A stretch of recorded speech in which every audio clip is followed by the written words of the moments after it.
unapologetic, let's talk about it. Grief isn't always death.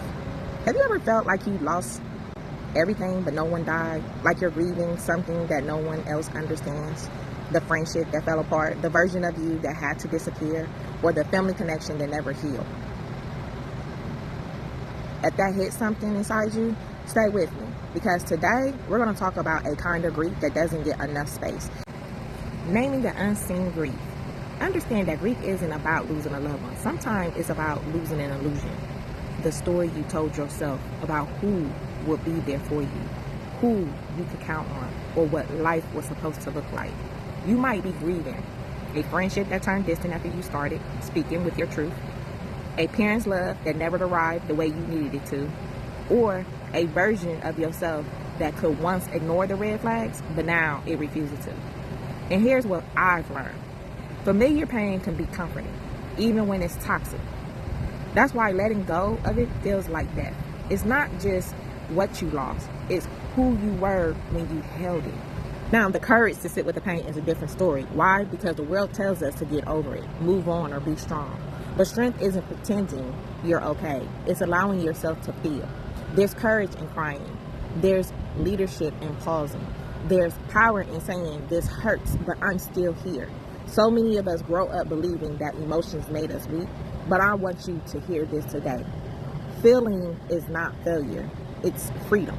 Every tear you release waters the next version of you.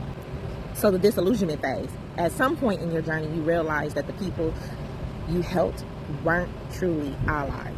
The people you loved weren't ready to love you back.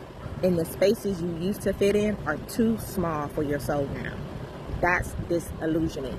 It's painful, but it's holy, because it means your spirit refused to live in denial anymore. In that space, you are being prepared, not punished. God will often remove the people, the places, and the patterns that can't walk with you into your next chapter. I call it isolation. And yes, it hurts, but sometimes the pruning is proof that you're growing. So what happens after the disillusionment phase is rebuilding in the wilderness. Why I call it the isolation, because everything around you has to die and you're isolated. When everything familiar is gone, it feels like the wilderness. Guess what? You're rebuilding, but no one sees your progress. You're parenting through pain. You're showing up for work while breaking inside. But hear me, you are not behind. The wilderness is where leaders are forged. The quiet seasons are where clarity is born. Don't rush through your wilderness. Learn to sit with yourself. Learn to meet the woman or man you're becoming, not just mourning the one you used to be. So rebuilding the person you are meant to become, from grieving to growing, because the moment you choose to feel, you begin to grow. The moment you accept, you begin to lead. The moment you rise again, you reclaim your power. Grief is a classroom. It teaches you how to see endings as the beginnings. It reshapes your faith. It refines your boundaries, and it redefines your courage. You're not the same, and that's the point. You're called to rise. Maybe right now, you're standing in the ashes of what used to be. You've cried the tears. You said the goodbyes, and you're wondering, what now? Now you grow. Now you lead yourself through the healing. Now you rise, not as who you were, but as who you're becoming. This is what healing looks like in real time. You're not broken. You're not being rebuilt. You're not losing. You're being lifted. You're not grieving the end. You're witnessing the rebirth.